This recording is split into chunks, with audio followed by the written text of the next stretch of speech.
E aí, Fábio? Olá, tudo bem? Olá! Tudo e com você? Tudo bem, estamos aqui com o nosso cafezinho. Tá vendo aí? Sabia que teve gente que fez bolo para assistir essa live hoje? Ah, é?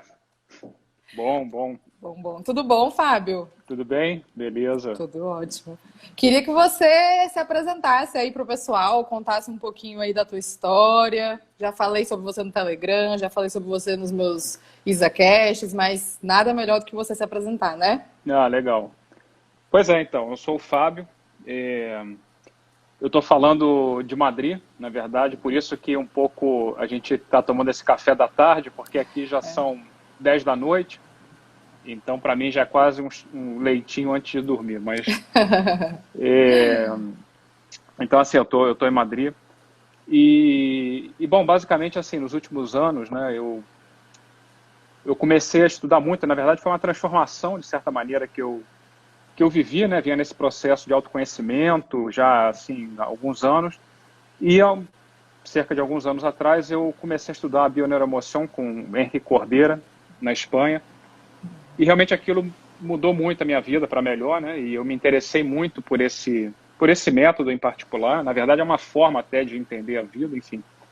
Mas me aprofundei e o fato que hoje eu não só continuo na minha própria jornada pessoal, mas também, de alguma forma, ajudo algumas pessoas, as pessoas que se interessam e que querem aí compartilhar essa jornada. Então, ajudo com mentorias e, enfim, muito, muito voltada para essa questão de relacionamentos e aplicando fundamentalmente esse método da bioneuroemoção, que a gente vai falar aqui algumas coisas, mas, na verdade, assim, não é um método que inventa nada, na verdade, junta uma série de conhecimentos e isso. Não sei se eu me expliquei bem, na verdade, essa pergunta sempre para mim é mais difícil, porque eu nunca sei como... Eu estou nesse processo de saber quem eu sou, então, Todos do, nós estamos nesse processo, na do que verdade. eu sei até agora é mais ou menos isso. Do que eu sei até agora é ótimo. Tu pode explicar um pouquinho dessa metodologia? É uma metodologia, no caso? É uma metodologia, na verdade, assim, existe um método, mas basicamente é uma forma de entender a vida, né? A gente sai de um paradigma mais, vamos dizer assim, mecanicista, no qual tudo está separado e eu sou vítima das circunstâncias, para entender que tudo está interconectado e que, na realidade, eu me faço responsável. Acho que esse é um pouco aí o assunto da semana, né? Então, assim, eu me faço Exatamente. responsável de tudo aquilo que eu vivo. E aí tem vários fundamentos, né? Assim, desde programação neurolinguística, de neurociência, até de psicologia muito junguiana, biologia, e as grandes sabedorias, principalmente aquelas não duais, né? Então, assim, vai muito desde um ponto de vista de consciência de unidade, onde, enfim, está tudo interconectado, as sincronicidades e tal. E o método em si, depois, vem tratar a partir, normalmente, de situações de conflitos ou sintomas físicos. O que a gente busca é ver quais são os programas inconscientes que possam estar condicionando a nossa vida, né? Ou os nossos relacionamentos, ou, enfim, as nossas experiências. Então, aí é onde entram determinadas técnicas para realmente poder acessar um pouco mais aí essa parte mais inconsciente e fazer com que a pessoa tome consciência, né? Que caia a ficha e realmente, assim, ao cair a ficha, a gente vê as coisas de outra maneira, portanto, pode tomar novas decisões, entrar em ação, né? É importante, não é só tomar consciência. Acho que a gente vive num universo que tudo de movimento, né? É um universo Exato. dinâmico, então tem que entrar em ação, né? Não adianta só cair a ficha. Mas isso, buscar uma outra forma de ver e entender a vida, os relacionamentos, enfim, todas as nossas experiências. Né? Achei ótima a sua introdução, porque você veio e reforçou tudo o que eu falei numa live que eu fiz ontem, que foi sobre autorresponsabilidade e relacionamentos, né? Ah, Então, e assim, e eu tô passando nessa semana da autorresponsabilidade exercícios lá no meu Telegram para as pessoas fazerem. E os depoimentos que eu tô recebendo é assim: nossa, Isabela, eu acabei descobrindo um monte de coisa que estava lá no inconsciente, que eu reclamava das pessoas, que eu me vitimizava, e eu acabo que eu não sei de onde vem isso, né? Então, realmente, isso veio mostrar. E aí eu falei para elas, mas o momento dessa semana é esse: tirar a sujeira debaixo do tapete, para depois a gente começar a tratar essas questões, né? Porque É aquele negócio, em terra de cego quem tem olho é rei, e eu acho que isso devia ser o lema do autoconhecimento, né? A gente poder realmente levantar as nossas sombras, encará-las, que não é fácil. Exato. É o que eu sempre digo, o autoconhecimento dói, mas constrói. Mas antes eu ser consciente de tudo isso e viver em uma eterna construção, como a gente se sente, Uhum. né? Do que de repente tá naquele ciclo de vivendo frustrações, Claro. né? De situações negativas e não enfrentar isso de cara e não entender que nós somos responsáveis por isso. Não, eu acho assim, essa questão, até isso que você está falando da autorresponsabilidade, eu acho absolutamente pertinente. Aliás, eu, dentro disso que eu estava falando nessa apresentação, eu, acho que como a maioria das pessoas, eu vivia essa vida de repetições, né? Assim, sempre meio insatisfeito com o trabalho, sempre com os mesmos problemas de relacionamento, de profissionais, de grana, de tudo. Enfim, as coisas se repetiam. E sempre achando que, porra, o trabalho é isso, a economia é aquilo, não sei o quê, a mulher... Terceirizando, né? Sempre Exatamente. terceirizando, né? E aí foi exatamente por essa questão da autorresponsabilidade. Foi até uma coisa curiosa, que na época eu tinha contratado uma headhunter, enfim, mas... E aí na primeira entrevista, ela fazendo assim um pouco para traçar os objetivos que eu queria, muito focado na questão profissional lá, de recolocação executiva, mas ela que me fez cair a ficha, e acho que ela que até comentou esse negócio de autorresponsabilidade. Eu lembro que eu cheguei em casa falando com minha mulher assim, cara, tem um negócio aqui, autorresponsabilidade. Que hoje até eu vejo assim, cara, isso é um fundamento, mas naquele momento foi ali a chave para mudar um pouco o meu paradigma. Naquele momento eu não tinha nem consciência que eu já tinha um pouco virado a chave, mas foi a partir dessa questão da autorresponsabilidade, essa sacudida que essa mulher me deu, a Lisete, enfim, eu sempre agradeço muito a ela, mas que me fez mudar. E realmente isso, essa mudança de percepção, quando a gente realmente assume essa autorresponsabilidade, esse é o milagre, né? Essa mudança de percepção que transforma tudo. Então, exatamente. Naquele momento, assim, o trabalho era o mesmo, o relacionamento era o mesmo, e eu falei assim, cara, não é possível, cara, aquele cara que era um filho da puta, agora esse cara não me... Eu não entendi ainda o porquê que aquelas mudanças estavam acontecendo, mas foi realmente quando eu comecei a olhar para mim, e aí foi quando começou esse processo, tal, que eu venho até hoje, né, mas foi exatamente assim, a questão da autorresponsabilidade eu sempre coloco aí que foi o marco zero para... Mesma coisa que eu falo.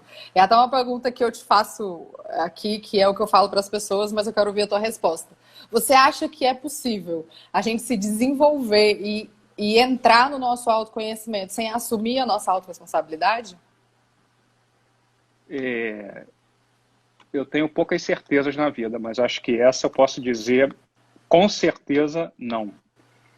O que eu acho interessante é o seguinte, e as pessoas confundem. Esse negócio da autorresponsabilidade, eu sei que quando a gente fala, meia dúzia pula pela janela, assim, porque perde a graça, né? Só ficar falando do outro.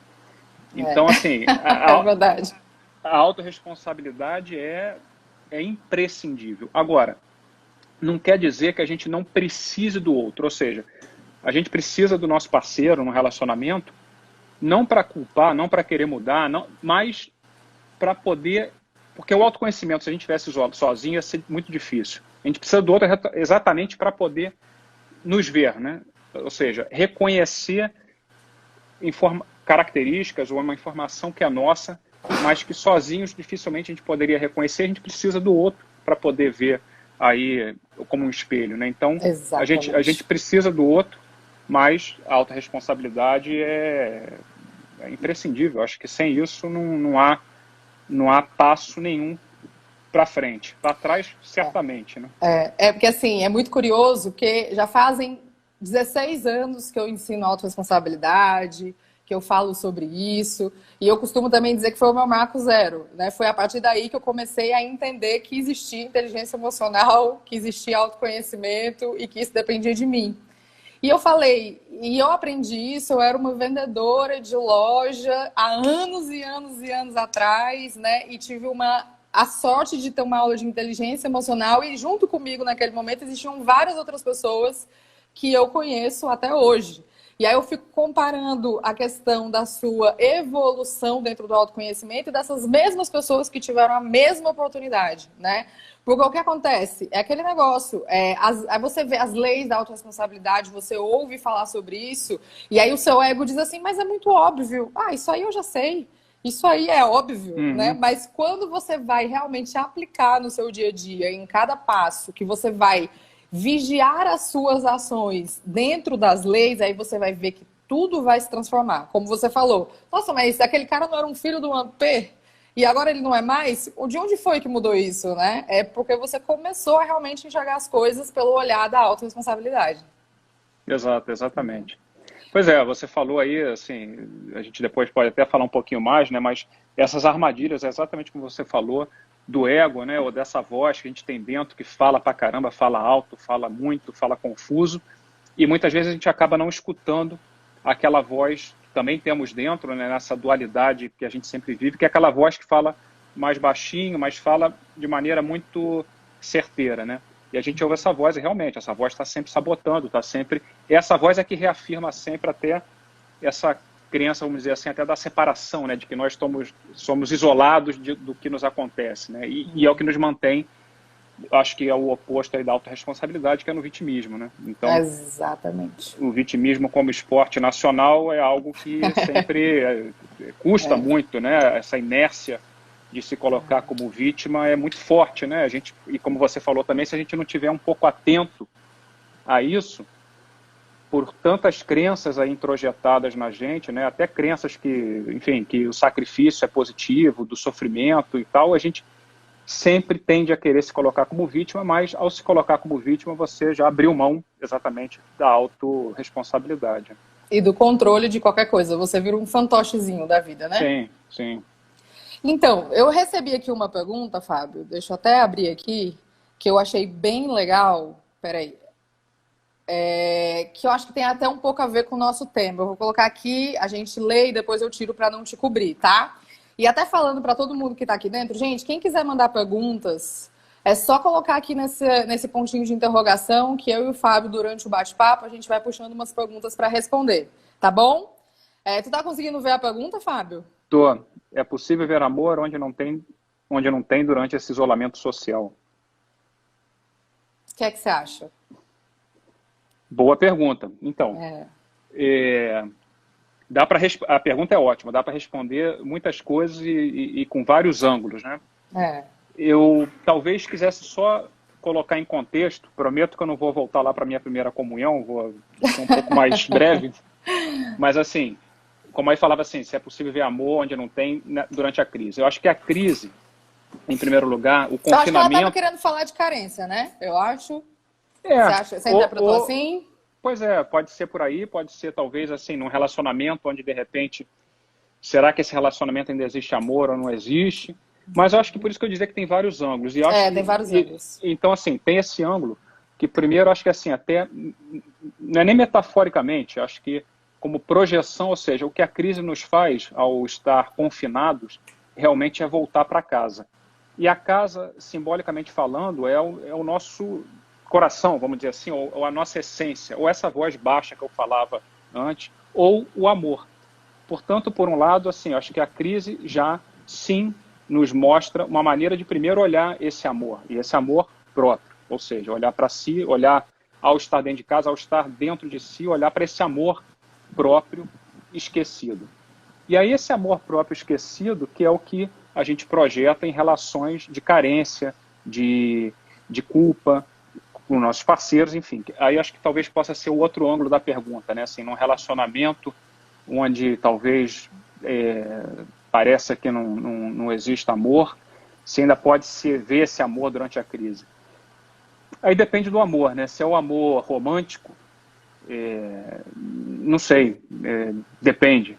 Agora, se é esse amor que, assim, exatamente de ver no outro, esse aprendizado que o relacionamento nos traz, ver no outro como a gente projeta as nossas próprias sombras, ver no outro exatamente como a gente projeta as nossas carências. Então, tudo isso realmente não deixa de ser um ato de amor, não deixa de ser um ato de amor também integrar esse aprendizado e já com essa consciência, aí realmente não dá para opinar, mas a pessoa vai estar numa melhor posição até para decidir se esse relacionamento chegou ao seu fim ou não. Mas é uma decisão já não desde um ressentimento, não desde um jogo da culpa, mas uma decisão consciente nesse caso, né? Assim, cara, e de certa maneira, sim, eu amo essa pessoa.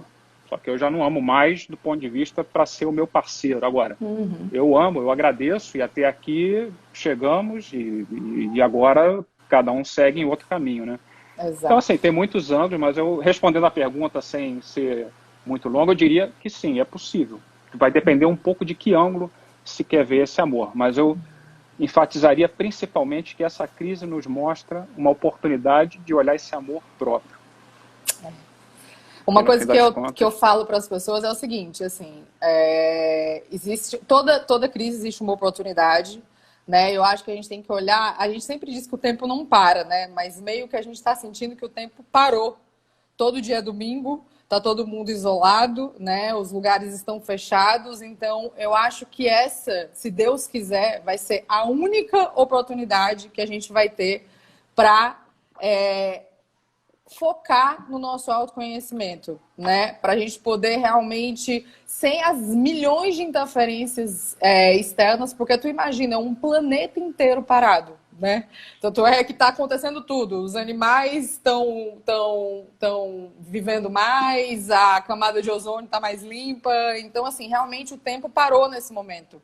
E eu acho que quem está nesse projeto de autoconhecimento tem que aproveitar essa fase para que realmente ela olhe para si e para as relações dela, né? Porque mesmo assim vai ter gente querendo fugir desse confronto, né? Se alienando o tempo inteiro, vendo televisão o tempo inteiro, sei lá, tentando fugir de alguma forma de se encontrar, né? Então, assim, realmente agora é a hora que muita gente teme tanto, mas que pode ser um divisor de águas na sua vida. É a hora de você se encontrar, de encontrar esse amor próprio, de você avaliar os seus relacionamentos, né? E através disso, quando tudo isso terminar, você ser uma nova pessoa para começar. Porque o que adianta o planeta passar por tudo isso e acabar e você sair a mesma pessoa que você entrou, ou às vezes até pior, né? Claro. Exatamente, acho que você falou uma coisa aí excelente, perfeita. Assim, o que essa realidade exterior está mostrando exatamente, o que está nos mostrando é exatamente isso, é uma oportunidade desse silêncio, de diminuir esse ruído mental, inclusive, esse silêncio que agora a gente ouve fora, é o silêncio que a gente tem que buscar agora na nossa mente. Então, baixar esse ruído mental, ou essa voz do ego que está sempre falando um monte de coisa, e se reconectar com essa voz que fala mais suave, mais a verdade, ou seja, esse amor esse amor próprio, né?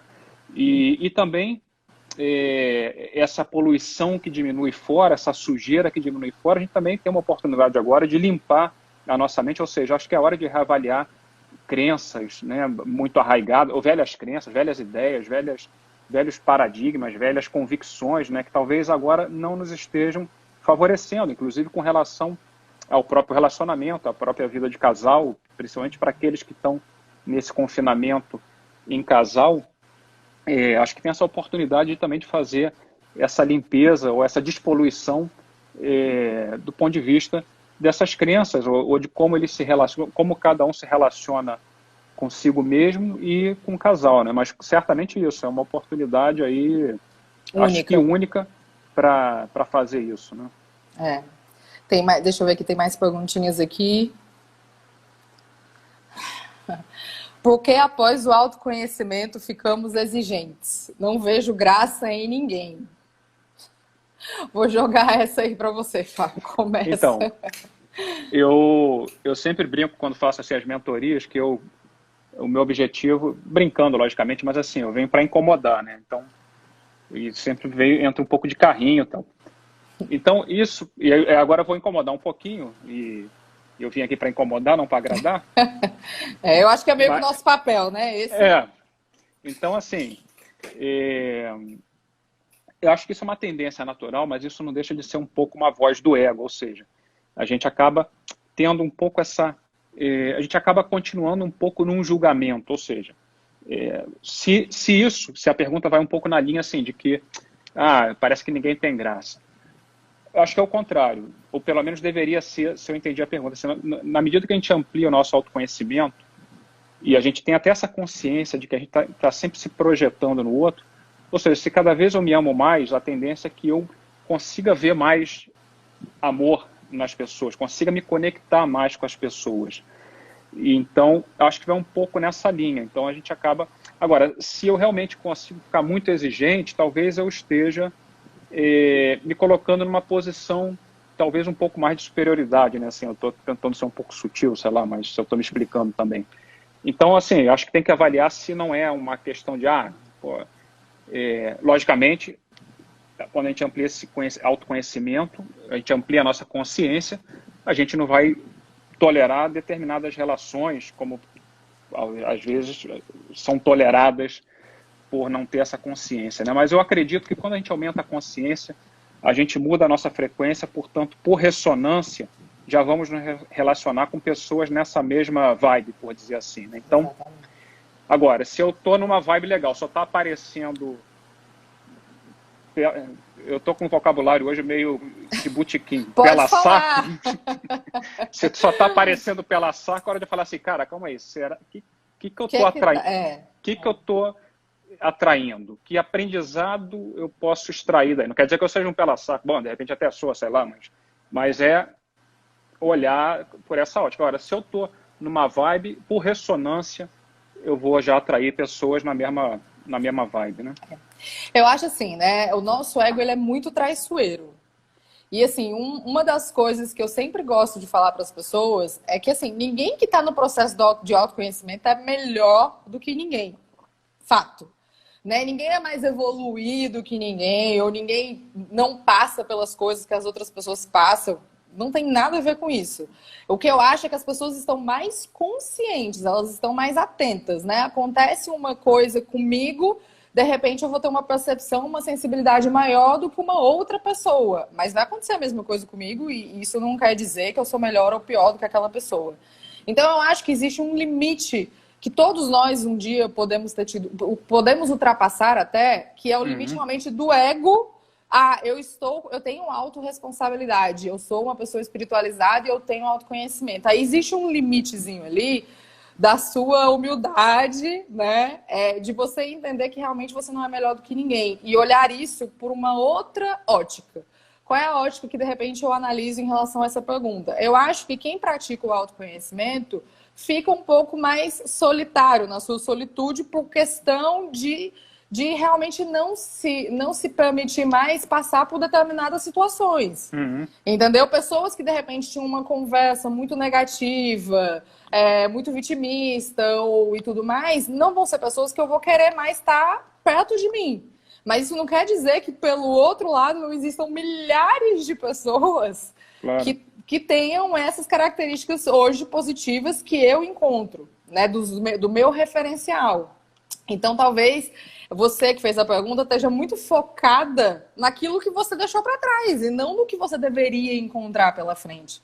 E realmente eu acho que quando a gente está realmente cuidando, porque assim, a autorresponsabilidade ele é o princípio do processo. Eu não sei como é que o Fábio enxerga isso, mas aí eu acho que o autoconhecimento vai crescendo e você acaba entrando ali numa questão de espiritualidade, de cocriação, de energia, né, de vibração e tudo mais. Então, eu acho que se você está vibrando amor, se você está vibrando otimismo, se você está vibrando esse tipo de coisa, você vai conseguir enxergar isso muito mais, né, nas pessoas. Então, eu acho que o que está faltando nesse momento é dar uma reguladazinha nessa sua visão do que é realmente ego, do que realmente você precisa começar a trabalhar em você para que isso chegue até você e você não ache que, de repente, seja uma escassez de pessoas maravilhosas, porque eu acho que não é bem isso. Perfeito, acho que você colocou muito bem isso, exatamente. Isso. Eu só, não é nem complementaria, eu só ressaltaria isso que você falou, até esse aspecto da espiritualidade.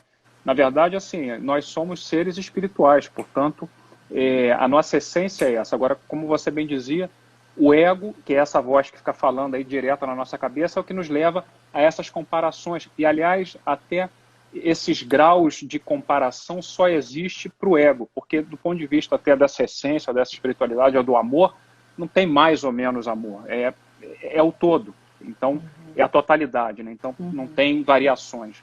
Mas quando a gente se compara realmente, pode ter certeza que já é aí uma das armadilhas do ego. Comparar é sempre perder, né? Pois é, exatamente. Comparar é sempre perder. É sempre para escassez. Gente, vocês podem mandar perguntas aqui no ponto de interrogação. Às vezes eles ficam assim quietinhos, observando. Vamos trocar. Eu sei que teve gente que fez bolinho aí e tudo mais. Mas, Fábio, eu separei também umas perguntas que eles me fazem bastante, tá? Legal. Que eu acho que tem tudo a ver com o que a gente está conversando aqui. E uma das principais é aquela história, né? Que parece muito clichê quando a gente diz assim que para a gente encontrar alguém bacana, a gente precisa se amar, cultivar a nossa autoestima, o nosso amor próprio, a gente precisa assim, se fazer feliz antes de esperar que qualquer outra pessoa venha somar a nossa felicidade. Uhum. As pessoas procuram muito isso no externo. Elas não se... Como é que eu posso dizer? Não se curam internamente, não se pesquisam internamente, ficam lá com seus vazios, com as suas crenças e ficam sempre esperando que venha aquele herói cobrir esse vazio. E, de repente, nenhum relacionamento dá certo e elas não entendem o motivo. E aí a gente que trabalha com autoconhecimento vai lá e diz assim, precisa cultivar a autoestima, você precisa achar o seu amor próprio. Então, fala um pouquinho assim sobre isso. Por que você acha que realmente esse é o caminho para, de repente, você atrair um relacionamento saudável e bacana? Boa pergunta. Então, eu vou começar... Eu estava te ouvindo explicar e colocar a pergunta. Primeiro, assim, o que me veio à cabeça, eu estava pensando assim, como a gente tem uma série de crenças, até o exemplo que você deu, mas a gente tem uma série de crenças inconscientes que vão na direção contrária, ou seja, exatamente, a gente desde pequeno é formatado a pensar que a nossa felicidade vem de fora. Até o exemplo que você dava, assim, vai vir um príncipe encantado, uma princesa, um rei, ou não sei o quê, ou eu preciso conquistar alguma coisa. E as próprias histórias infantis, né, sempre assim, de conquistar uma princesa, um rei, ou conquistar uma batalha. As princesas da Disney acabaram com a nossa vida. Essa é a realidade dos fatos. Então, assim, tem por esse lado essa crença que já coloca exatamente isso, de externalizar a nossa felicidade ou o nosso amor no outro. Acho que também depois tem uma série de outras crenças, por exemplo, uma que vai muito aí em cheio nessa questão da autoestima ou desse amor próprio, que é o seguinte: quando uma pessoa começa a ter autoestima ou amor próprio, o seu entorno imediato, por exemplo, se essa pessoa é casada, ou seus pais, enfim, ela desde pequeno é considerado egoísta, né? Então tem essa é uma crença então muito arraigada, né? Desde pequeno, né? Assim, a gente, se tem irmão, enfim, poderia dar muitos exemplos, mas como existe uma série de crenças realmente que nos colocam aí assim... A autoconfiança, ela é enxergada como arrogância, né? Como arrogância. Existe claramente uma diferença, gente, mas muita gente que é simplesmente autoconfiante de si, que tem autoestima elevada, mesmo não tendo a atitude de uma pessoa arrogante pelas nossas crenças e a forma que a gente foi criado, de repente são interpretadas dessa forma. Exato. Então, assim, eu acho que isso somaria na equação da autorresponsabilidade, acho que entraria a autoestima e esse auto-amor como elementos imprescindíveis para qualquer bem-estar emocional, ou seja, e para estabelecer qualquer tipo de relacionamento saudável. Se eu não me amo, é impossível que eu possa ter um relacionamento de amor. Eu vou ter um relacionamento, talvez num amor romântico, que é esse amor da conquista, ou seja, a própria linguagem já demonstra um pouco qual é a crença que está por trás desse amor. Eu preciso conquistar alguém. Se eu preciso conquistar alguém, significa que ao conquistar, entre aspas, depois eu vou ter que defender para não perder. E aí eu entro naquela dinâmica do medo, da culpa, da traição, ou do medo da traição, enfim. Então, assim, quando a gente realmente consegue se amar, e se amar não tem muita receita, é simplesmente, talvez seja mais do que fazer, seja desfazer essas crenças que nos impedem de amar. Ou seja, cara, eu me amar, eu me cuidar, ou enfim, eu me valorizar, não quer dizer que eu seja egoísta, arrogante, e nem nada, quer dizer que exatamente eu preciso primeiro cultivar esse amor para eu poder projetar esse amor no outro. Porque senão o que eu vou projetar é carência, é frustração, é exigência, é ressentimento, é sacrifício, enfim. Então, acho que é preciso ter claro isso, né? E se amar simplesmente é olhar para si, é é olhar quais são as nossas necessidades, né? Mas isso custa muito, né? A gente vive, até como você falava antes, a gente vive nesse ruído mental e exterior, sempre nesse piloto automático, que a gente nem sabe quais são, ou nem para olhar quais são verdadeiramente as nossas necessidades. A gente vai nesse piloto automático distraído. E vive uma vida assim, né? E vive a vida inteira assim, exato. E vai buscando distrações para suprir isso. Como você falou até, mesmo nesse período, em vez de a gente olhar para essas necessidades, a gente vai buscando assim, é Netflix, é não sei o quê, ou então brigar com o marido ou com a esposa, ou sei lá, ou até, me atreveria a dizer assim, me parece até um pouco sintomático dessa dificuldade de a gente olhar para nós mesmos, quando existe, de repente, nesse confinamento, esse movimento, às vezes, um pouco exagerado, assim, de vou conectar, vou fazer aqui uma videoconferência com toda a minha família, às vezes, nego que eu não falo há 10 anos, mas agora, com essa necessidade, assim, de se manter ocupado e evitando olhar para si, né?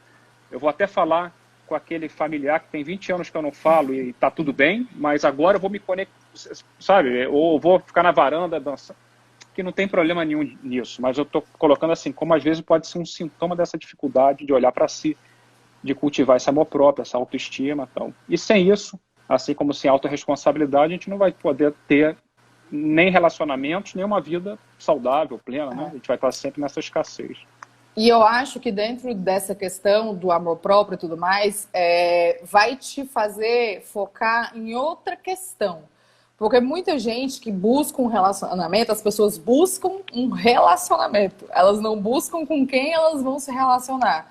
Elas estão tão focadas em terem um relacionamento ou em ter um rótulo de namoro, de casamento, de não sei o quê, que daí elas aceitam pela carência delas pessoas que não necessariamente deveriam estar na vida delas, apesar de que todo mundo é um aprendizado, né? Mas se eu cuido do meu amor próprio, se eu sou uma pessoa extremamente feliz sozinha, se eu consigo conviver bem com a minha companhia, se eu não tô querendo pular da janela nessa quarentena porque eu não me aguento, né? O que é que vai acontecer? Eu sou muito feliz, eu tô muito bem. Para entrar na minha vida tem que ser uma pessoa muito legal, né? Então eu acho que realmente quando você se cuida nesse sentido e que você se sente merecedor disso, que você sabe que nada muito massa não pode atrapalhar a sua paz, você vai acabar encontrando relações melhores.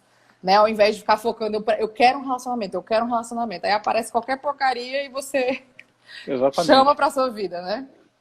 Um relacionamento pleno, um relacionamento consciente, um relacionamento assim, verdadeiramente saudável, esse relacionamento que os dois, antes de ter o relacionamento, já conseguiram ter essa capacidade de estar sozinho, estar consigo mesmo. E quando entra no relacionamento, não espera nada do relacionamento, ou seja, não espero preencher nada. Logicamente, o que eu espero o 50-50, né? O 50-50. O que eu espero é me complementar, não completar. Assim, é a complementariedade dos opostos, vamos dizer assim, né? Das polaridades que se unam. Não completar algo que faltava em mim. Então, esse é um relacionamento pleno agora. Se a gente vai exatamente buscando receber alguma coisa, a gente nunca preenche esse vazio, né? Porque o outro não pode preencher isso. Acaba se sabotando no meio dessa relação. Sim, né? sim. Aí tem uma outra pergunta aqui que sempre me fazem, que eu queria ver o teu ponto de vista. Eu acho bem curioso, que toda live aparece essa pergunta. É possível amar duas pessoas? Não sei por que esse povo tá tanto com esse conflito ultimamente. Vamos aqui, eu não sei se então a gente inicia o capítulo aqui, sexologia, se essa é a pegada da pergunta, porque se não é essa a pegada, eu diria assim, se não é do ponto de vista... Vamos lá. Bom, do ponto de vista... Eu já sei que a pergunta não vai dentro do que eu vou responder agora, mas, bom, é possível até amar mais de duas, é possível amar até milhões de pessoas. Agora, se é um amor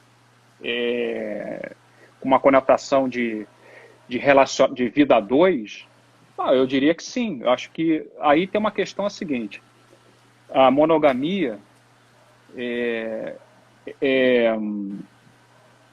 acho que não deixa de ser enquadrada dentro de um contexto mais cultural e social, ou seja, determinadas culturas, determinadas sociedades, as pessoas podem ter mais de um parceiro.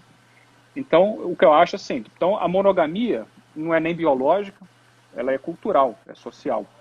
Agora, eu acho que a gente acho que pacto que tem que ser assumido entre os parceiros, né? O que não dá é assim, eu amar dois, mas o meu parceiro ou uma das minhas mulheres, nesse caso, não estar de acordo com isso. Agora, se ela ama dois, se essa pessoa ama dois e os três, dentro desse pacto, para eles, eu não estou nem falando de questões legais, eu estou falando de questão mais, acho que é um compromisso. Então, acho que a pessoa tem que ser coerente com o compromisso que assume entre os envolvidos. Agora, não dá para eu amar dois e um...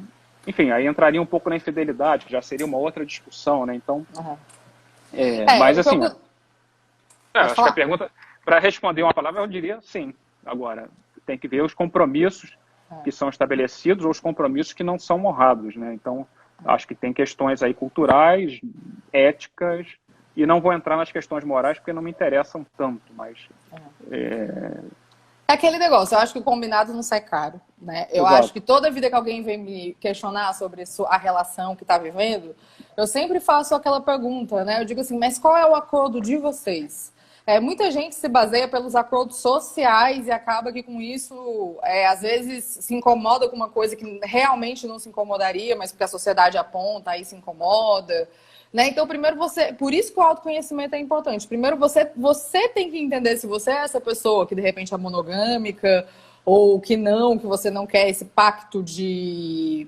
Como é que as pessoas falam? O pessoal que é mais aberto fala assim, tipo... Ai, meu Deus, fugiu a palavra. Quando uma coisa é só sua. Tipo, de exclusividade, alguma coisa nesse sentido.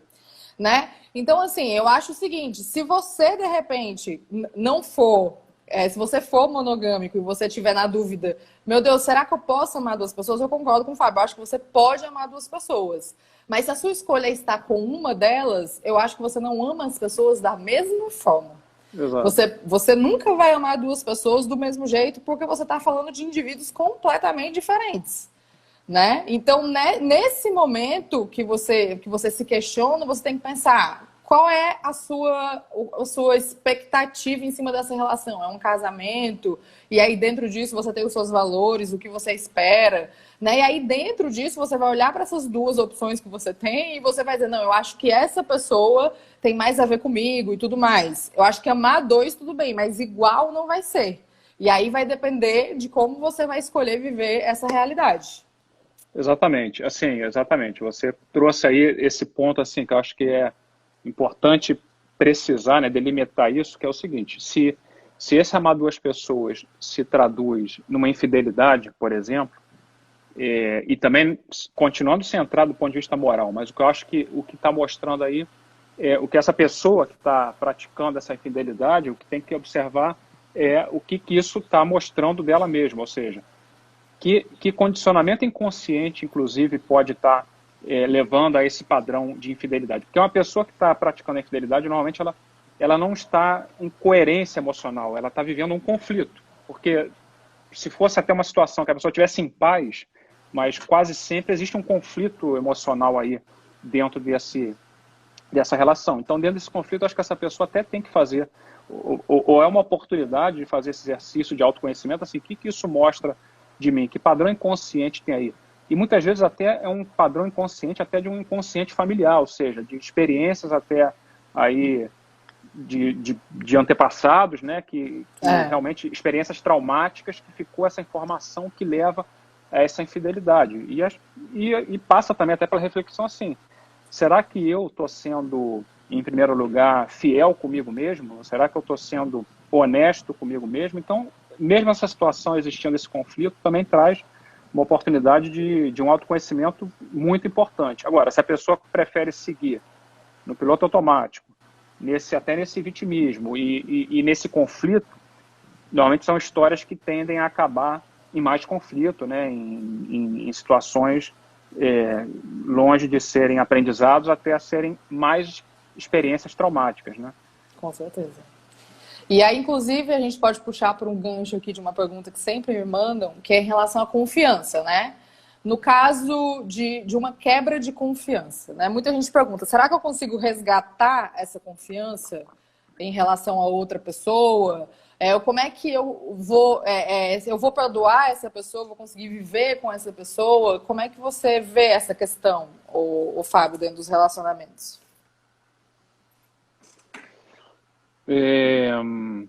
Bom, depende, né, assim, do contexto e tal, e de como que é tratada a situação. Logicamente, todo mundo pode errar, né? Eu acho que, assim, todo mundo pode errar, todo mundo está suscetível a errar. E então, assim, eu não entraria tanto nesse julgamento de se tá do certo ou errado, e principalmente sabendo que todos podemos errar. Agora, se houve uma quebra de confiança, eu consigo até extrair esse aprendizado que eu falava até antes desse exemplo, assim, pô, por que essa situação também mostra de mim? Porque eu posso ficar só na posição de vítima, assim, fui traído e não sei o quê. E agora, essa situação também traz uma informação minha, inconsciente, que está sendo projetada nessa relação, ou até nessa traição. Então, eu posso aprender, não é que eu tenha culpa de nada, não tô falando de culpa, estou falando assim, o que eu extraio disso aí, porque eu tenho a ver também com isso. Agora, então seria uma situação. Agora, o que acontece muitas vezes é que as pessoas vão mantendo as repetições, ou seja, vão vivendo relacionamentos, sei lá, às vezes o cara traiu, aí a pessoa quebrou a confiança, perdoa, o cara trai de novo, a pessoa... Então, assim, o cara, na verdade, ele está sendo coerente com ele mesmo, ou seja, porra, quem está incoerente aqui sou eu que estou sempre achando que ele vai mudar, exato, aceitando e achando que ele vai mudar, né? Então, era um pouco eu dizer, se eu vivo essa experiência, eu aprendo disso, integro isso em mim, e não estou preocupado se o outro vai mudar. Posso decidir até dar uma chance. Eu decido, mas dentro dessa consciência, já não do ressentimento, não da culpa, assim, não. Vou dar uma chance. Agora, aconteceu de novo, aprendo novamente e decido. Agora, se eu decido entro no ciclo, né? Exato.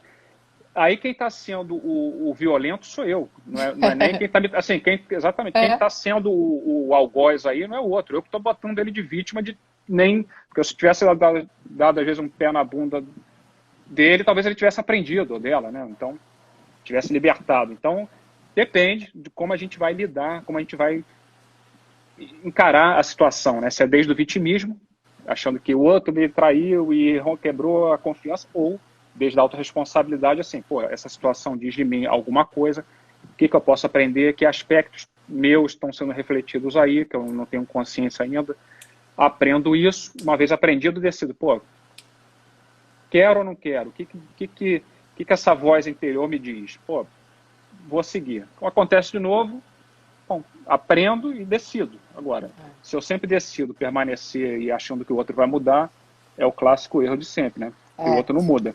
E assim, eu acho que dentro dessa pergunta, e geralmente quando as pessoas vêm me relatar essas questões, tem muito essa questão mesmo de adeus à autorresponsabilidade. O questionamento das pessoas é assim, eu coloco essa confiança em cima dele, e se ele trair a minha confiança novamente? Né? A responsabilidade é toda dele que fez isso. Né? Eu sou só a vítima da situação. Então, gente, o que eu costumo dizer, eu acho que realmente qualquer tipo de quebra de confiança ela deve ser analisada por vários e vários ângulos, né? Existem vários tipos de quebra de confiança, né? De repente você está com uma pessoa que sempre foi íntegra com você 300%, e aí de repente ela teve uma crise que todos nós passamos e aconteceu alguma coisa, aí você vai avaliar isso da mesma forma que você avaliaria alguém que sempre está cometendo vários erros o tempo inteiro. Né? Então, eu acho que a resposta está muito dentro das pessoas, né? Eu acho que é porque elas querem realmente terceirizar essa questão, é aquele negócio do vitimismo. Então, assim, avalia o contexto, né, dessa quebra de confiança, avalia esse contexto e aí, se você aceitar isso, assuma a sua responsabilidade em relação a isso. Não adianta eu dizer que eu vou voltar a confiar e ficar stalkeando a pessoa, olhando o celular e implicando com a vida dela e transformando isso num relacionamento tóxico, né? Porque é uma outra coisa, as pessoas elas sempre apontam muito a toxicidade dos outros, mas todos nós acabamos sendo tóxicos quando a gente entra dentro de uma situação como essa, não é verdade? Exatamente. Não, exato. Você falou aí perfeitamente. Assim, no fundo, o que dói na traição, o que dói no ego, né? Assim, fundamentalmente, porque o ponto ali é o ego, né? Exato. A ofensa, né? A dor maior é essa.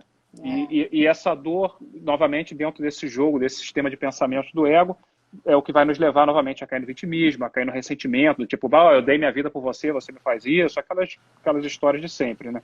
Mas sempre se colocando nessa posição passiva de vítima, desse paradigma de que eu sou vítima das circunstâncias, né? Então, depende, né? Depende de como você encara a traição e do que você decide agora, realmente. Se é uma situação repetitiva, o incoerente aí é você, não é a pessoa, né? A pessoa está sendo coerente com a consciência dela, que é essa. Com o comportamento dela, né? Exato. Pois é, e aí também dentro disso, eu acho legal tu responder, que a gente o papo flui, né? Faltam só 10 minutos, é rápido demais. Tem um monte de pergunta aqui, mas eu acho que seria interessante a gente falar sobre essa necessidade de querer mudar o parceiro, né? Muitas pessoas sempre me perguntam assim, Isabela, será que ele vai mudar? E aí eu sempre respondo, na verdade, porque eu sou coach, né, gente? Então o meu trabalho é esse, eu não respondo ninguém, eu pergunto para a pessoa se responder. Né? Então eu digo assim, mas o que é que a pessoa está fazendo para mudar? Né? Assim, você está vendo algum movimento dela e até seu para essa mudança? Porque as pessoas, é muito louco, né? As pessoas elas querem ficar ricas saindo 5 horas da tarde do trabalho e assistindo Netflix quando chega em casa, né? As pessoas querem que o relacionamento mude sem elas mudarem nenhuma característica nelas e sem o outro estar buscando essa mudança. Né? Então, assim, as pessoas elas vivem nessa inconsciência. Né? Você acha que alguém é capaz de mudar alguém, de introduzir o autoconhecimento na vida de alguém? Como é que você analisa isso? Assim? Interessante. Então, eu estava pensando assim para dar uma resposta criativa e contundente, mas não consegui pensar nada. Então, eu posso dizer assim, não, é impossível. Então, é curioso isso, né? Mas isso é essa necessidade que a gente tem de permanecer nesse lugar do vitimismo, enfim, ou nessa inércia, ou achando que a culpa é do outro. Acho que tem essa questão muito da culpa, né? Então, assim, a gente sempre acha, exato, que a culpa é do outro, que o outro tem que mudar. Mas eu diria que é impossível. E nem deve ser uma preocupação nossa. O que não quer dizer que, por exemplo, dentro de um casal não haja uma conversa, um diálogo, uma comunicação. Uma comunicação é comunhão, portanto, acho que isso é normal, acho que isso é meio de bom senso, não precisa nem dizer aqui, quer dizer, então, acho que é uma jornada individual, mas que ambos podem trilhar de forma paralela, se for o caso, né, ou caminhos que se encontram. Agora, mudar o outro é impossível, é impossível. É impossível. E até porque o que eu vejo no outro não é o outro, o que eu vejo no outro sou eu. Então, assim, eu não estou querendo mudar. O que eu estou vendo no outro, que eu acho que é o outro, que me incomoda no outro, que está no outro, não é o outro, sou eu. Por isso que quando a gente, às vezes, sai de um relacionamento e vai para o outro, repete as mesmas coisas, só muda o nome, né? Pô, mas só mudou o nome, claro. O script já está na cabeça, né? Exato. O GPS interno já está projetado para o fracasso, para a frustração, para tudo. Exato. Então, eu sempre até brinco dando uma analogia, assim, é igual a gente chegar no espelho, olhar e ver que o cabelo está despenteado e querer pentear o espelho. Assim, é impossível. Eu não vou poder pentear o espelho. A única maneira de eu mudar o cabelo é em mim. Mas a gente, com relação aos nossos relacionamentos, a gente vai querendo pentear o espelho a vida inteira, achando que é o espelho que tem que mudar a imagem que está sendo refletida ali.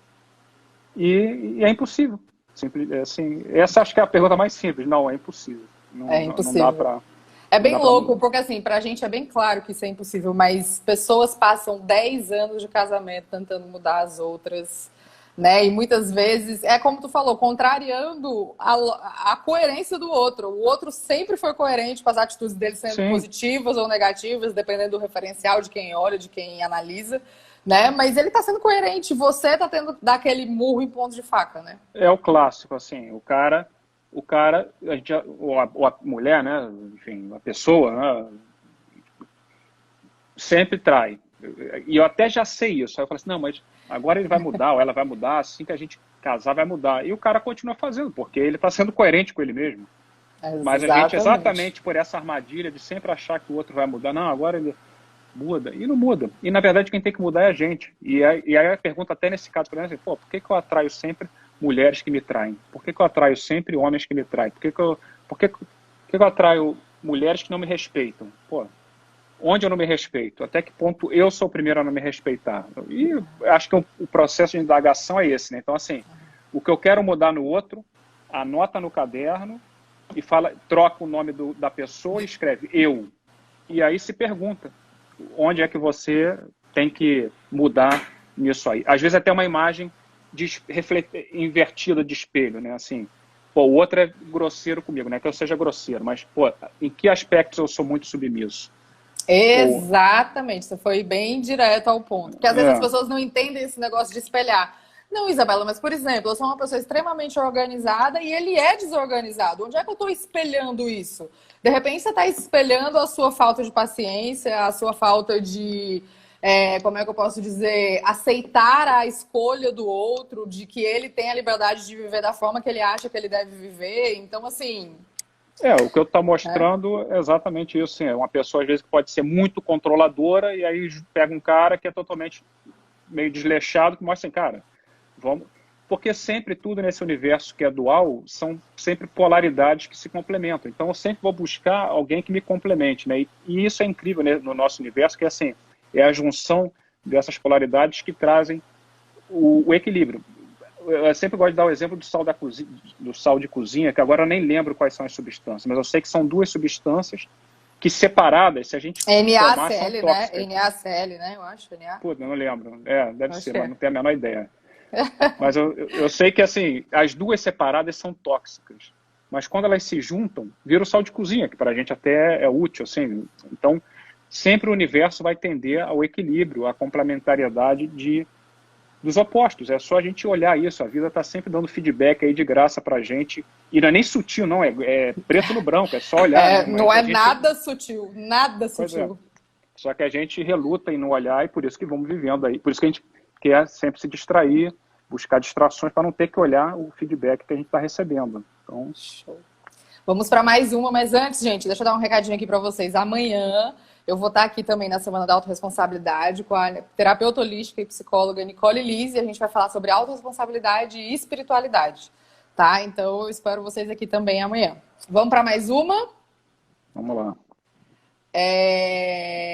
Vamos lá. Medo, essa é muito boa. Medo de sair de uma relação que já não tá bem, né? Eu acho que 70% das perguntas que eu respondo é assim: ele tá dormindo no outro quarto há 2 anos, é uma relação tóxica, eu não me sinto bem. Eu já recebi gente que eu tô casada com um cara que abusa de mim emocionalmente há 19 anos. Gente, o porquê que, de repente, essas pessoas não conseguem sair dessa realidade para encontrar o que elas realmente merecem, assim? Qual é o seu ponto de vista? Então, bom, assim, eu tô aqui comentando, né, enfim, um bate-papo, logicamente, o maior respeito por qualquer experiência de qualquer pessoa e jamais eu vou querer julgar nada nem ninguém. De forma nenhuma, não é a nossa intenção, né? A nossa intenção aqui é colocar as questões para que justamente essas pessoas possam rever os conceitos delas, porque a gente quer ajudar, né, na verdade. Claro. Agora, feito esse preâmbulo, vamos entrar de carrinho. Muito bem. Agora que já amenizou. Agora vamos dar uma paulada. Não, assim, então, o medo, né? Sempre o medo de estar sozinho, aquela coisa toda, o medo de olhar para si.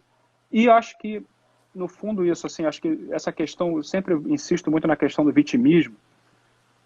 Isso, bom, o vitimismo já daria horas de papo, né? Mas até as crenças que fazem com que a gente, no fundo, se coloca de vítima porque acha que se sacrificando vamos ser redimidos dos nossos erros, dos nossos pecados, né? Então, por isso que a gente se mantém sempre nessa posição e tolera essas coisas. Mas, no fundo, a gente não percebe que, ao se colocar de vítima, nós acabamos sendo o verdadeiro vilão da história, o verdadeiro vitimário, o verdadeiro agressor. E isso choca, as pessoas não veem dessa maneira. Mas, assim, o medo...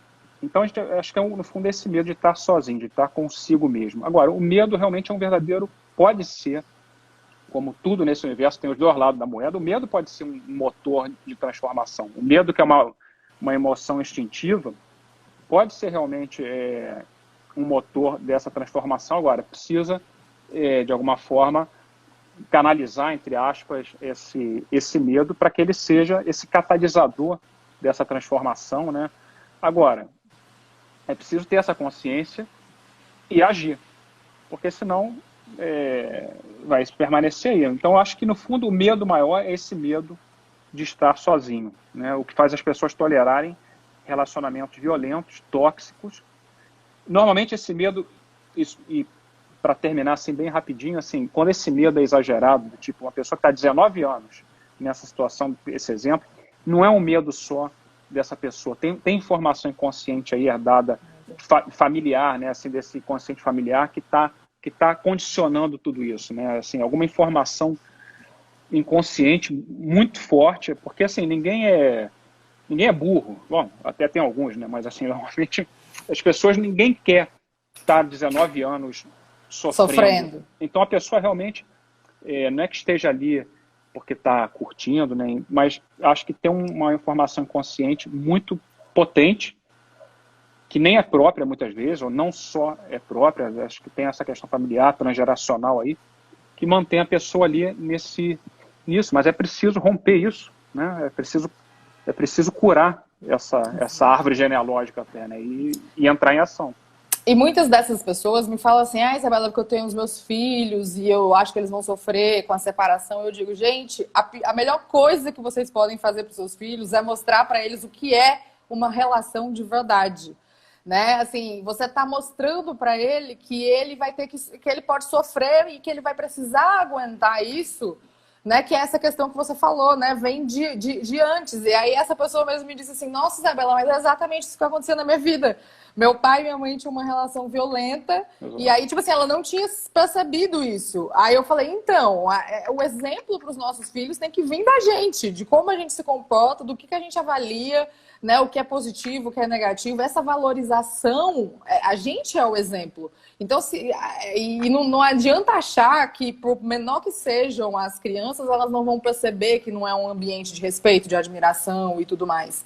Né? É o inconsciente delas que vai captar que, sim. Que isso é tóxico e que o tóxico é aceitável, que você pode conviver com tóxico, né? Exato. Aí, se for entrar na questão de religiosidade, que muitas pessoas dizem, você vai ter que ficar dentro dessa relação, que é mais uma crença, né? Então, assim, na verdade, você realmente precisa entender que também muitas vezes você se acomoda a esse medo. Também tem essa questão o medo da mudança. Sim, a pessoa prefere ficar sofrendo naquela acomodação do que, de repente, deixar esse parceiro. Porque muitas vezes, né, é uma dependência emocional, ou uma dependência financeira, uma dependência física, de qualquer forma. Né? Porque existem vários tipos de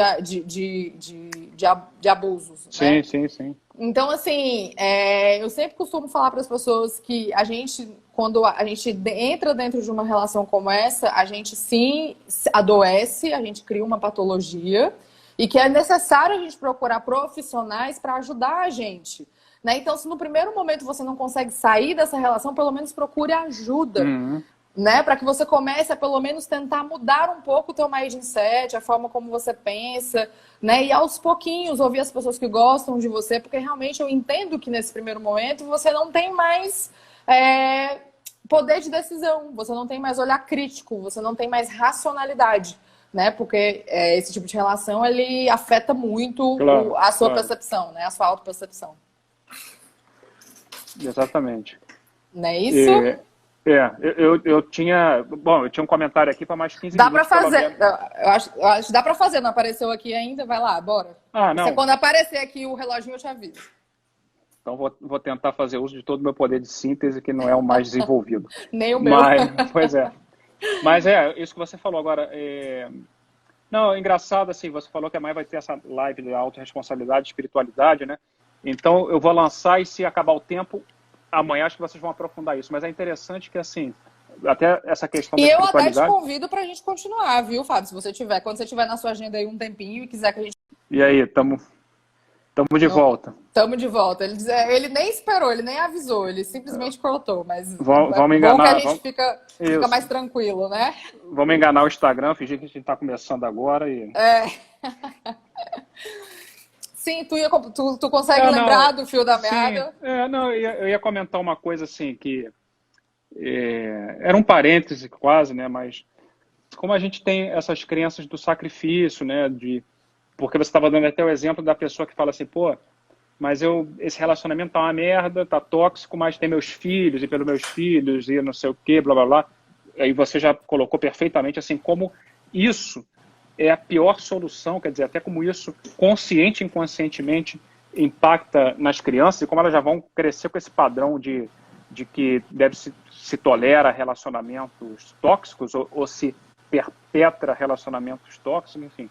Mas eu ia dar um exemplo, assim, e pegando um pouco nesse contexto de entrada de Semana Santa, e como não é religioso, é como crenças inconscientes, assim, é interessante como a gente, numa cultura cristã, tipo Jesus, que dos 30 aos 33 fez o que fez, nessa mensagem de amor e de milagre, enfim, de mudança de percepção, mas fez assim, em 3 anos fez uma coisa espetacular, mas nesses 2000 anos, 2000 e poucos anos, a gente escolheu a cruz, que foram 5 minutos de sofrimento, como o símbolo, né? Então, o que eu estou querendo colocar isso, era um parêntese mais aí de espiritualidade, assim, como a gente tem muito introjetado essa questão de pegar sempre o sofrimento e assumir aquilo como o nosso modo de vida, né? Como algo, inclusive, que é uma virtude, né? Assim, algo a ser valorizado e cultivado, né? Então, assim, é preciso, eu acho que, até um pouco de pedagogia dessa maneira que para nós todos, né, de entender que nem sempre a gente precisa viver no sacrifício, nem sempre a gente precisa do sofrimento, né? A dor, realmente, até como você falava no início, faz parte do processo de autoconhecimento, né, de ampliar, de tomar consciência, né? Agora, sofrer e se atar ao sacrifício, ao sofrimento, não deixa de ser uma decisão, né? Como é que é aquela frase? O problema existe, mas a dor é opcional? Tipo Não, isso, né? não, tem uma frase que é assim, a dor, sei lá, a dor existe, mas o sofrimento é opcional, alguma coisa assim. E é bem isso, né? Na verdade, isso é um fato. Né? É porque assim, às vezes as pessoas pensam que a vida ela deveria ser uma coisa super simples de se viver e que as pessoas não sofrem tanto quanto elas, aquela questão da comparação, de comparar o bastidor com o palco dos outros, né? Porque você sempre compara o seu bastidor com o palco dos Sim, outros, né? Ninguém nunca sabe o que realmente está acontecendo na vida daquela pessoa. Então ela só vê, ainda mais em época de rede social, ela só vê o auge das sim, pessoas, né? Então, por isso que comparar é sempre perder. Né? sim. Então a gente realmente precisa desse enfrentamento, desse autoconhecimento, da gente se apropriar da gente mesmo para que a gente possa entender realmente o que a gente quer, na verdade, né? E assumir essa autorresponsabilidade. É interessante assim que a gente vai até para a escola receber formação, ou seja, entrar numa forma. A Alete falou aqui, ó, a dor é inevitável, mas o sofrimento é Isso, opcional. exatamente. Eu não sei se Exatamente. essa frase é do Jung, ou enfim, mas é isso, e a gente realmente assim acaba não tendo nem essa formação, essa pedagogia ao longo da nossa vida, né? Ou seja, a gente não está preparado para isso do ponto de vista dessa inteligência emocional, até dessa inteligência espiritual, né? Mas a gente não entende. Então a gente não entende, por exemplo, que a gente vive num universo de dualidade, de polaridade, vive um universo de ondas, que tudo é informação, tudo é energia, tudo está em ressonância, tudo são ondas, e como toda onda tem os seus altos e baixos. Então a gente acha que vai sempre estar no alto, sempre no feliz, ou acha só que só vai ter o lado, ou que só deveria ter o lado positivo, mas na verdade positivo e negativo é o mesmo lado, são lados da mesma moeda, né? Ou a noite não poderia existir sem o dia, e a luz sem a escuridão, e a felicidade sem a tristeza. Então assim, a gente precisa realmente de um para poder viver o outro. Então é saber transitar nessas ondas, né? Nem ficar só na tristeza, nem só achar que vai estar na felicidade. É que nem aquele livro, né? Montes e Vales, eu acho que é o nome do livro, que ele é muito legal, que ele fala Tá. exatamente sobre isso, né? E assim, gente, a melhor forma de você realmente conseguir transitar nesses montes e vales é você praticando esse autoconhecimento, né? Quando você vai entrando mais nessa questão da espiritualidade, que você vai realmente mergulhando mais nisso, coisas que te faziam sofrer tanto há alguns anos atrás, hoje em dia são problemas pequenos. né? É picos e vales, exatamente. Eu adoro que esse Ah, pessoal sempre responde. Eu sou a pessoa que sempre esquece o nome dos livros e das frases. E o pois pessoal é. sempre complementa, né? Então, assim, o autoconhecimento, ele vai te trazendo, tipo, um anticorpos, né? Se você, qualquer pessoa que para agora para avaliar problemas que viveu anos atrás, o como aquilo te bagunçou, como aquilo te fez mal. E aí, de repente, você sofreu isso anos depois e como aquilo foi enfrentado de uma forma muito mais tranquila. É por isso que a dor do autoconhecimento é tão prazerosa, porque você sabe que aquilo vai te trazer anticorpos e que você vai conseguir enfrentar as coisas de uma forma muito mais positiva, né? Pois é, exatamente. Aliás, deixa eu fazer um horário eleitoral gratuito aqui de 2 segundinhos. Mas assim, eu tenho um canal do Telegram e estou fazendo um curso lá que está temporariamente gratuito, assim, por essa questão, quando começou a crise do coronavírus, tudo isso, aí eu coloquei lá e todo dia eu coloco uma aula. E realmente, durante algumas aulas, alguns dias, eu até fazia essa analogia do que você estava falando dos problemas, assim, exatamente, esses problemas parecem, dentro desse círculo de medo, esse sistema de pensamento do ego, esses nossos problemas parecem nuvens muito escuras, muito espessas, muito intransponíveis, né?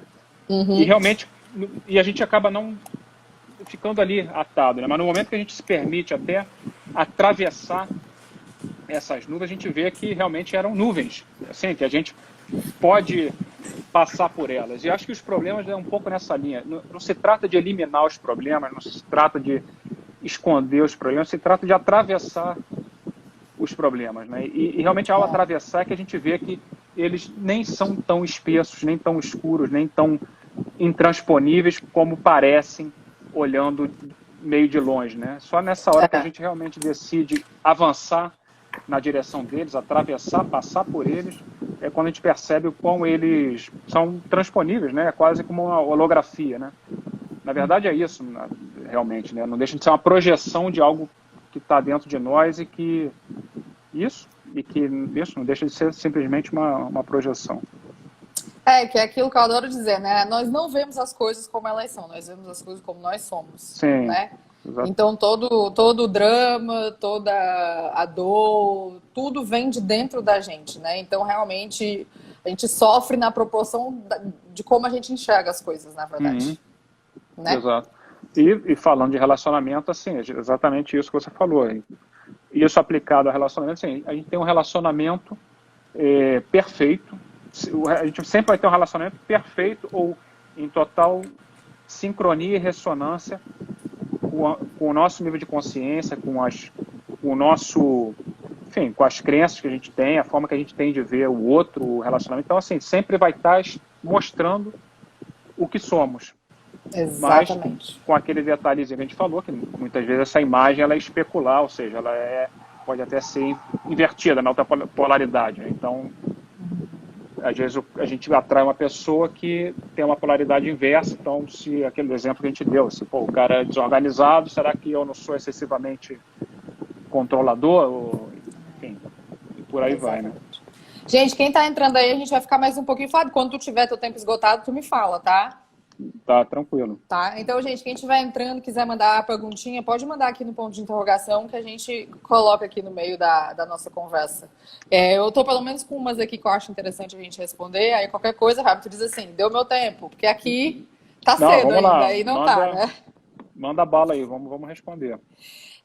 Então, uma outra coisa que as pessoas comentam muito é sobre a questão do merecimento, né? O que é que a gente percebe? A gente percebe que muitas dessas pessoas que estão em relacionamentos ruins, ou não necessariamente ruins, tóxicos ou abusivos, mas são relacionamentos que não complementam elas da forma como elas esperam. Não o complementar no sentido daquele vazio que você joga em cima do outro, mais do que você espera assim da sua vida em relação à admiração, né, à atração intelectual, física, respeito mútuo e tudo mais, porque muitas vezes as pessoas podem achar que viver um relacionamento bacana é muito que uma idealização, né? E aí elas acabam aceitando conviver com coisas que fazem mal para elas, ou que, tipo, um cara que é muito bacana, mas não tem uma ambição, e a pessoa é uma pessoa ambiciosa, que sempre é bom salientar que ambição e ganância são coisas diferentes, né? Mas você espera isso de alguém e de repente você acha que você não merece uma pessoa que corra tão atrás quanto você e bababá. Essa questão do merecimento, que eu acho que muito da falta de visão própria em relação ao que eu quero viver está dentro do que eu mereço, do que eu acho que mereço. Ou até pessoas que erraram muito no passado e aí acabam arrastando essa culpa para o resto da vida, achando também que não merece ser feliz e por isso também estão dentro de relacionamentos que não as fazem felizes, né? Como é que você interpreta essa questão desse merecimento? Então, eu acho que o merecimento está muito relacionado a um sistema de crenças, né, que fazem com que a gente acredite que não somos merecedores do que quer que seja. Que é uma tremenda ilusão, assim, é mais uma das ilusões do ego nesse caso, mas eu vou colocando por etapas. Então, assim, acho que tem uma questão de crenças, Crenças, por exemplo, assim, que acontece muito, essas crenças de merecimento, acho que elas são muito talhadas na nossa infância, como muitas das crenças, né?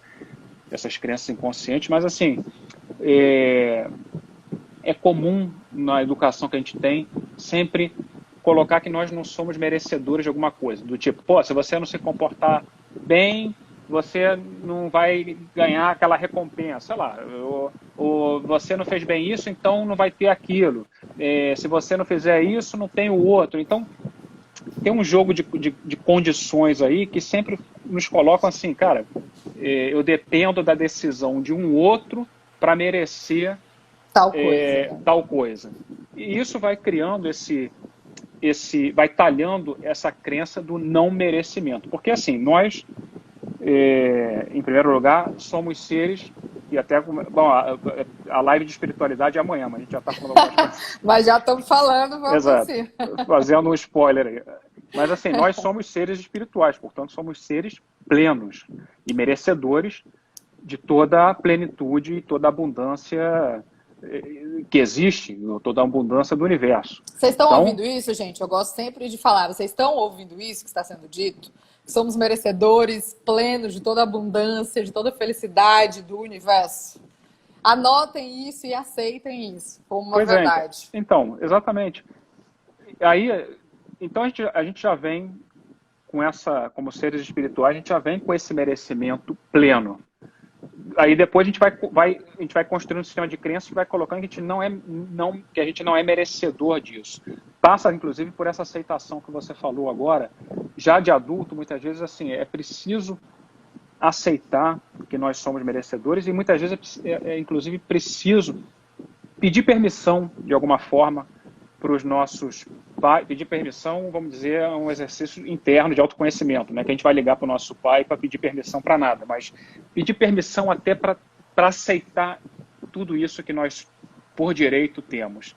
Mas muita gente não aceita até por uma lealdade familiar, do tipo assim, porra, se meu pai passou a vida inteira na merda, eu, por lealdade, tenho que viver uma vida merda também, porque eu não posso passar o meu pai, né? Assim, se sente culpado, né? Se sente culpado. E aí, entraria, e esse seria um assunto, assim, interessantíssimo, mas, assim, a culpa de origem é esse, entre aspas, esse pecado original, ou esse erro original de que, de alguma forma, a gente saiu desse paraíso, ou seja, desse lugar que a gente tinha tudo, e fomos para um mundo hostil, né, no qual eu sofro e no qual eu perdi isso. E aí tem um Deus, ou, enfim, alguém que está lá anotando tudo isso para castigar a gente, que a gente não merece e tal. E aí a gente acha que tem que se sacrificar para poder redimir esse erro. Então, assim, entra no bem jogo louco, né? A imagem punitiva, né? A imagem que fizeram é do Deus do cajado punindo as pessoas, culpando as pessoas e tudo mais, né? Exato. Então, assim, eu não mereço. No fim das contas, eu não mereço. Então, são crenças que vão desde a coisa mais superficial de uma criação, da educação, de quando a gente é criança, mas que a sua origem, se você for voltando, vem nessa ideia louca de que tem um Deus que castiga, portanto a gente não merece, não somos merecedores e precisamos sofrer para, de uma forma, corrigir esse erro, né? E é isso. E quando a gente nasce, até quando não tem esse ego que depois vai construindo esse sistema de medos e de escassez, mas quando a gente nasce, a gente é pleno. Na verdade, até o ego, quando começa a surgir a partir dos 2, 3 anos, e começa a ter essa formação da identidade, né, como indivíduo, mas até então a gente está em total fusão emocional, né, com o nosso entorno, com a nossa mãe principalmente, e nos sentimos merecedores. Daí até aquela frase bíblica de que o reino do céu é das crianças, ou seja, é uma mente inocente, uma mente que não julga, uma mente que realmente é plena e merecedora. Então, a partir daí, a gente só vai desconstruindo esse merecimento ao chegar ao ponto, na nossa idade adulta, que a gente acha isso, que não merece um relacionamento legal, não merece ganhar dinheiro, não merece ter uma vida profissional boa. Que para conquistar tudo tem que ser a base de muito sofrimento. Sofrimento, é a cultura, exatamente, é a cultura do sacrifício e tal, né? Então, e aí assim, é por isso que às vezes quando as pessoas veem alguém se dando bem em alguma coisa, descredibilizam o ganho da outra pessoa, né? Porque não dá, né? Não é possível. Eu aprendi que não é possível, eu aprendi que, né? Exatamente, como se... exato, as pessoas confundem um pouco pobreza e riqueza, né? Acha que pobreza... eu acho que confunde pobreza com humildade e talvez riqueza com arrogância, ou sei lá. Mas e são crenças muito poderosas, né? A do dinheiro, né? Aquela história de assim, meter a mão no dinheiro, lava a mão, assim, tem uma série de muitas crenças que, no fundo, isso, né? E que nos afastam de todo esse merecimento, né?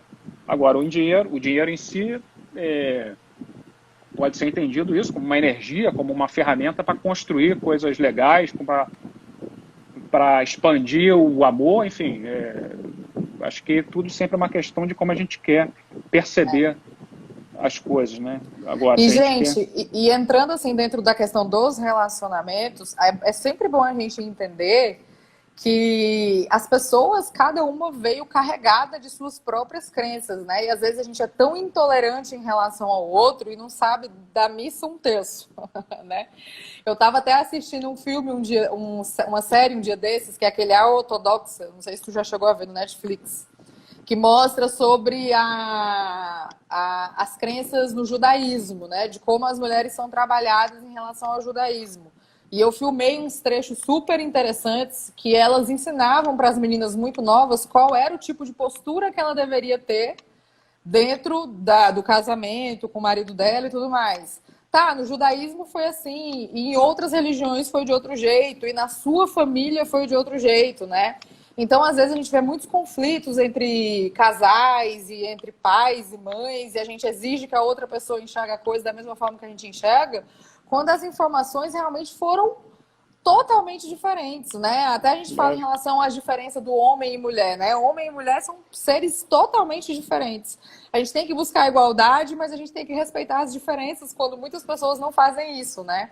Tem também um outro documentário no Netflix que é excepcional, que quando eu vi eu fiquei, caraca, que fala sobre como os homens foram, como eles foram educados, né? De engole o choro, de você tem que ser o machão, que por mais que os pais fizessem de uma forma, né, na escola era de uma forma completamente diferente, né? Então, gente, eu acho que é sempre válido a gente levantar isso, porque tudo que a gente constrói na nossa vida é baseado nessas crenças que a gente vem adquirindo todos os dias. Todos os dias a gente adquire uma nova crença, né? E se a gente não entra nesse processo de autoconhecimento para ficar se avaliando todos os dias, orar e vigiar, a gente vai no automático e aí a nossa vida vai acontecendo e quando chega no final a gente vai olhar para trás e vai dizer assim, meu Deus, passou um caminhão e eu não vi, né? O que foi que aconteceu? Então, assim, hoje que eu vejo tantas pessoas falando sobre autoconhecimento, sobre se investigar, desconstruindo que psiquiatria e terapia é coisa de gente louca, que ainda tem gente hoje que repete isso. Então, olha o tamanho da desconstrução que a gente tem que fazer para que as pessoas aceitem olhar para si próprias e que elas possam entender por que elas vivem desse jeito, né? Exato. É curioso até isso que você falava assim, da questão da criação, porque, assim, um exemplo. No final, assim, a gente sempre está... Logicamente, a gente sempre vai estar julgando, né? Acho que faz parte da dualidade da nossa mente, dessa parte neocórtex, enfim, essa mente mais racional, essa coisa que vai julgando e tem os seus benefícios. Isso nos trouxe até aqui, assim, do ponto de vista Sim. até de sobrevivência, evolução como espécie e tal. A questão é a gente se apegar aos nossos julgamentos ou achar que as minhas crenças ou os meus julgamentos são a verdade. E aí que começam os conflitos. Conflitos esses que nascem sempre no casal, então, portanto, problemas de casal. Mas, assim, a origem das grandes guerras mundiais não foi algo forte. Não, é algo que nasceu nasce no indivíduo. E passa para o casal, passa para os vizinhos, para o bairro, para a cidade, até virar um conflito mundial. Então, assim, no fundo, sempre é um reflexo do próprio estado de consciência de cada um. Mas os nossos conflitos e as nossas guerras, seja no casamento, sejam as grandes guerras mundiais, é porque a gente se apega às nossas crenças, que são absolutamente relativas, né? Mas a gente acha que isso é a verdade. E aí a gente defende essa verdade à morte. É uma doideira isso, mas a gente se mata por causa disso. Ou por crenças até religiosas, enfim. Política. As famílias se acabam por causa de política, né? Exatamente. Agora, e aí tem outra coisa que é interessante também, que é meio doida, é assim, tipo, um exemplo, a gente vive numa sociedade machista, que muitas vezes esses homens machistas, e mulheres também, mas são criados por mães que ensinam essa cultura, ou vão transmitindo essas crenças machistas para os seus filhos, e eles vão praticando. Então, assim, tem todo um sistema de crenças que a gente não para sequer para olhar e entender e acolher. Exato, e ter consciência disso. A gente vai nesse piloto automático, então a gente vai adestrando os nossos filhos nesse mesmo sistema de crenças e depois não entende por que a sociedade está assim, ou depois não entende por que o Brasil está polarizado, depois não entende por que tem uma pandemia, ou não entende, enfim. Aí a gente se coloca novamente no papel de vítima inocente, como se fosse redimido dos pecados. Pô, mas isso é um problema global, eu não tenho nada a ver com isso, eu não tenho nada a ver com coronavírus. Mas esse problema global começou por uma pessoa. Sim, não, exato, eu acho que no fundo sempre é um reflexo do estado de consciência ou das crenças, enfim, de cada indivíduo, que somado leva a isso aí. Então, o problema não é global, o problema sempre é individual, não tem como eu resolver nenhum problema nem do outro, nem dentro de casa, muito menos global agora. Sim, se eu resolver em mim, e se todos partirem dessa premissa, aí sim, provavelmente terá se resolvido algum problema global. Agora, mudanças climáticas, a gente está sempre colocando como alguma coisa fora de nós. Né? Assim, não, tem que, sei lá, a gente está sempre terceirizando as ações, né? E não entende que o único lugar possível de atuar, seja nas mudanças climáticas, ou no coronavírus, ou na relação com a minha mulher, é dentro de mim. Exato. E aí, a soma disso vai transformar a sociedade melhor, ou pior, sei lá, mas vai transformar a sociedade para uma outra maneira, né? É isso aí. Fábio, fala uma mensagem assim que tu acha que poderia resumir o que a gente conversou hoje. Assim. Pensa, o que é que tu acha o principal do que a gente quis passar, de como você avaliou a nossa conversa, as perguntas que a gente respondeu para o pessoal, assim, uma mensagem final. Tem bastante coisa, né? Não, mas eu fiz um ar assim de que ia pensar alguma coisa, eu já tinha lá na minha cabeça, tá? Porque é uma que eu repito muito. Foi só uma pausa dramática. Exatamente. Eu fiz assim que eu estava pensando agora, mas eu tenho que confessar que eu já é uma frase que eu repito muito, né? Mas que resume isso. Ela responde a tudo isso que você estava falando assim.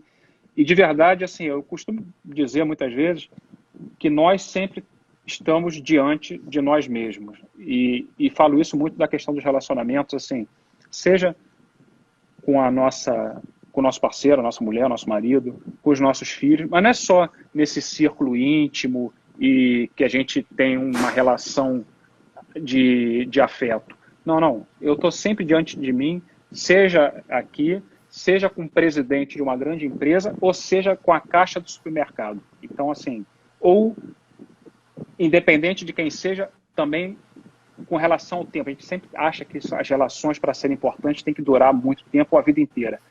E seja uma relação de toda uma vida, ou de 2 minutos com um ascensorista, no fundo, a importância é a mesma, porque essa escala de valores, como a gente estava falando no início, é uma questão do ego. Assim, eu sou mais, sou menos, o outro é mais. Não, não. Então, a gente sempre, se tiver essa consciência de que toda relação, independente do tempo ou do laço afetivo, ela sempre tem a mesma importância e que sempre eu estou diante de mim mesmo, então, assim, acho que talvez grande parte ou todos os conflitos teriam desaparecido e tudo isso eu poderia assimilar para mim. Não é fácil, eu falo isso, vou virar aqui, em 3 minutos eu vou dar um primeiro pontapé, tô brincando, mas assim, mas é algo, como você falava assim, que é preciso estar atento, ou seja, é preciso, volta e meia, tomar consciência, ter consciência disso e desfrutar isso que é a beleza realmente desse processo de autoconhecimento, porque aí tudo se transforma, você e as suas relações. E aí, como eu falava antes, porra, aí de repente o filho da puta mudou, não é mais filho da puta, é um cara normal, ou até um cara legal de repente, mas não foi o outro que mudou, eu que mudei. A minha visão então, assim, que mudou, né? Exato, então a gente ter essa consciência que sempre estamos diante de nós mesmos, eu acho que é a frase que resume bem aí o que a gente falou, né? E vai muito em linha com isso, com essa questão da autorresponsabilidade que você tem tratado aí essa semana. Né? Muito bom. Nossa, Fábio, gratidão imensa, amei bater esse papo com você. Eu acho que foi super, ultra produtivo. É tão bom quando a gente tem outra pessoa para trocar, assim, e até aprender muito, né? Porque a gente vê uma outra visão das coisas. E a gente sabe que esses encontros, assim, eles dão uma calorada no nosso coração, porque a gente acaba trocando com pessoas que estão passando pelo processo, né? Então, isso é muito... Eu agradeço demais, demais, demais. Vou até tirar aqui um print. Tá certo? Peraí. Para eu postar. E gratidão, seja sempre muito bem-vindo, né? Eu espero que vocês tenham gostado, gente. E assim, obrigada pelo seu tempo, por ter dividido aí o seu conhecimento com a gente. Espero que você tenha... qual é o perfil do Instagram do palestrante? Vamos lá, dá aí os seus... Então... todos os seus contatos, então, sua rotina...